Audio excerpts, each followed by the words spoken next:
আমার চ্যানেলে তোমাদের সকলকে স্বাগত। আজ আমরা ক্লাস 7-এর রায় ও মার্টিন প্রশ্নবিচিত্রা থেকে ভূগোলের দ্বিতীয় পর্যায়ক্রমিক মূল্যায়নের চতুর্থ স্কুল সলভ করব।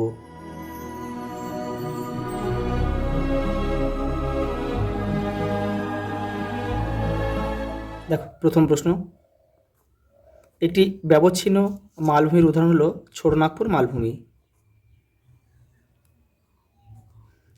ইতালির ভিসভিয়াস একটি আগ্নেয় পর্বত। পরের প্রশ্ন দেখো, যে নদীগুলিতে সারা বছর জল থাকে তাকে নিত্যবহ নদী বলে, আর যেগুলিতে সারা বছর জল থাকে না সেটা হচ্ছে অনিত্যবহ নদী। আর অন্তর্বহীন নদী যে নদীগুলি দেশের কোনো পাহাড় পর্বত থেকে উৎপন্ন হয়ে দেশের মধ্যে কোনো জলাশয়ে পতিত হয় তাকে অন্তর্বাহী নদী বলে, যেমন ভারতের লুনি। নদীর দুধারে বন্যার সময় পলি সঞ্চিত হয়ে সৃষ্টি হয় প্লাবনভূমি। বিশ্ববিখ্যাত সৌধ তাজমহল কোন শিলা দ্বারা গঠিত? রূপান্তরিত শিলা।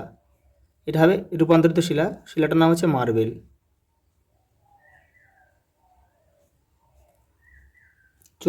চুনাপাথর থেকে রূপান্তরিত হয়ে মার্বেলে পরিণত হয়। কোন মাটিতে বালি আর কাদার ভাগ সমান থাকে? হচ্ছে দোআঁশ মাটিতে।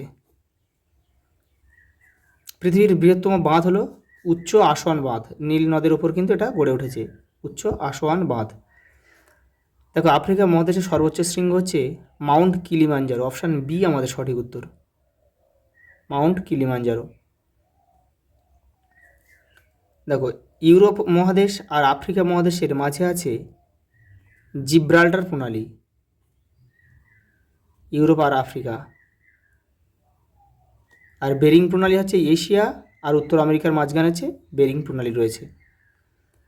গরমকালে সাহারা মরুভূমি থেকে এক প্রকার গরম আর শুকনো বাতাস বয়ে যায়। স্থানীয় ভাষায় একে কী বলে? একে বলে খামসিন। দেখো পরেরটা, দেখো শূন্যস্থান পূরণ করো। এখানে হচ্ছে ড্যাশ মালভূমি পৃথিবীর সর্বোচ্চ মালভূমি। দেখো, পৃথিবীর সর্বোচ্চ মালভূমি হচ্ছে পামির,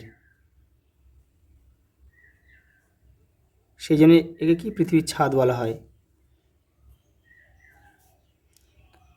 যে নদী যেখানে সৃষ্টি হয় সেই জায়গাকে নদীর উৎস বলে।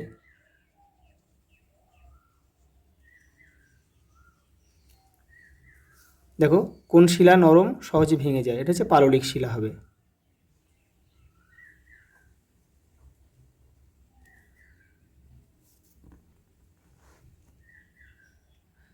পরের প্রশ্ন দেখো, অ্যাটলাস পর্বতের সবচেয়ে উঁচু শৃঙ্গ হল মাউন্ট তৌবকল।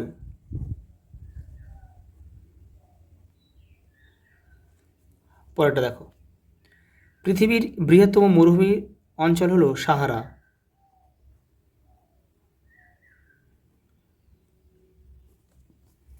তারপর দেখো একটা ছক দিয়েছে,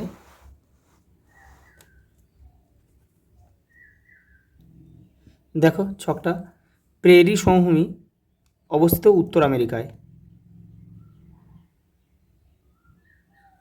দেখো, মূল নদী থেকে যে নদী বেরিয়ে যায় তাকে শাখা নদী বলে, আর মূল নদীতে যে নদী এসে মেশে তাকে উপনদী বলে। লাভা সঞ্চিত হয়ে যে শিলা গঠিত হয় তা হচ্ছে আগ্নেয় শিলা। দুটি ফাটলের মধ্যবর্তী নিচু অংশ গ্রস্ত উপত্যকা নামে পরিচিত। খসখসে সবুজ ঘাস ভেল্ড। দক্ষিণ আফ্রিকার নাতিশীতোষ্ণ তৃণভূমি কিন্তু ভেল্ড নামে পরিচিত। পরের প্রশ্ন দেখো, নিচের প্রশ্নগুলির উত্তর দাও। দুটি লাভাগঠিত মালভূমির উদাহরণ দাও। মালব মালভূমি আর দাক্ষিণাত্য মালভূমি। দাক্ষিণাত্য মালভূমি। পরেরটা দেখো, নদীর মধ্যপ্রবাহের প্রধান কাজ কি? বহন ও সঞ্চয় দুটোই।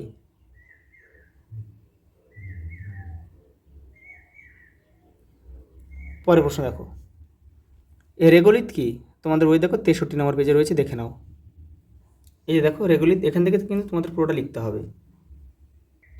পরের প্রশ্ন দেখো, ক্যারাভান কাকে বলে? দেখো 118 নম্বর পেজে দেখো, এই যে দেখো, উট সাহারার অধিবাসীদের যাতায়াতের প্রধান মাধ্যম, এখান থেকে লিখবে। মরুভূমিতে দল বেঁধে যখন উট চলে তখন তাকে কি বলে? ক্যারাভান বলে। এই যে এই ছবিটা হচ্ছে, এটাকে বলা হয় ক্যারাভান।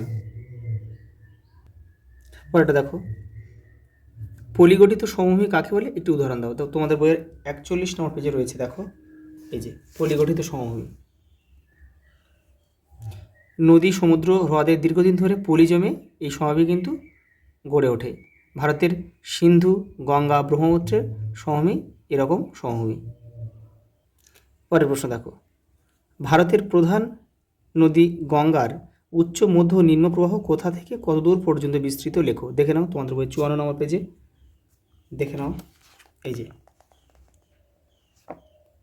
উচ্চ প্রবাহ গঙ্গার যে গোমুখ থেকে হরিদ্বার পর্যন্ত, আর দেখো মধ্য প্রবাহ, এই যে দেখো হরিদ্বার থেকে পশ্চিমবঙ্গের মুর্শিদাবাদের মিঠিপুর পর্যন্ত গঙ্গার মধ্য প্রবাহ। আর দেখো নিম্ন প্রবাহ এপারে রয়েছে 57 পেজে, দেখো মুর্শিদাবাদের মিঠিপুরের পর থেকে বঙ্গোপসাগরের মোহনা পর্যন্ত গঙ্গা নদীর নিম্ন প্রবাহ। পরের প্রশ্ন দেখো, মাটির সৃষ্টির নিয়ন্ত্রকগুলি নাম লেখো, যে কোনো 3টি। দেখো নাম লিখতে বলেছে, 63 নম্বর পেজে রয়েছে, এই যে শিলা, জলবায়ু, ভূপ্রকৃতি, জীবজগৎ। পরের প্রশ্ন দেখো, বহুমুখী নদী পরিকল্পনা কাকে বলে? দেখে নাও তোমাদের বইয়ের 114 নম্বর পেজে রয়েছে, দেখো যখন বহু উদ্দেশ্যকে সামনে রেখে নদীতে বাঁধ তৈরি করা হয় তখন তাকে বহুমুখী নদী পরিকল্পনা বলে। আফ্রিকার কোন নদীর উপর এরকম নদী পরিকল্পনা করা হয়েছে? নীল।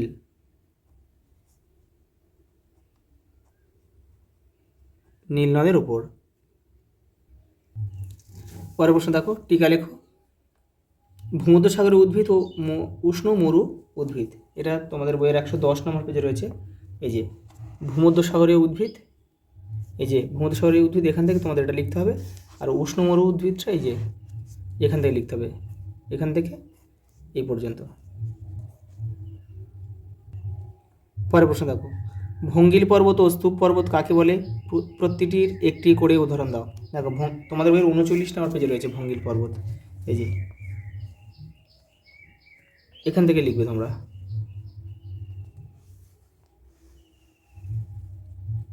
এই যে ভঙ্গিল পর্বতের সৃষ্টি হয় এই পর্যন্ত। আর স্তূপ পর্বত দেখো উদাহরণ দিয়ে দেবে, ভঙ্গিল পর্বতের উদাহরণ দেবে তোমার হিমালয় দেবে, আল্পস দেবে, উত্তর আমেরিকার রকি। আর স্তূপ পর্বত দেখো এখান থেকে লিখবে এটা পুরোটা। আর উদাহরণ এখানে রয়েছে ভারতের সাতপুরা, জার্মানির ব্ল্যাক ফরেস্ট ও ফ্রান্সের ভোজ, এরকম স্তূপ পর্বত। একটি ছবি এঁকে তার মধ্যে নদীর 3টি প্রবাহ এবং উৎস মোহনা চিহ্নিত করো।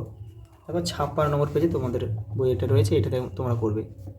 এটা উচ্চ প্রবাহ, মধ্য প্রবাহ, আর নিচেটা রয়েছে এই নিম্ন প্রবাহ, এটা বদ্বীপ, এই মোহনা। আজ এই পর্যন্ত, দেখা হবে পরের ভিডিওতে।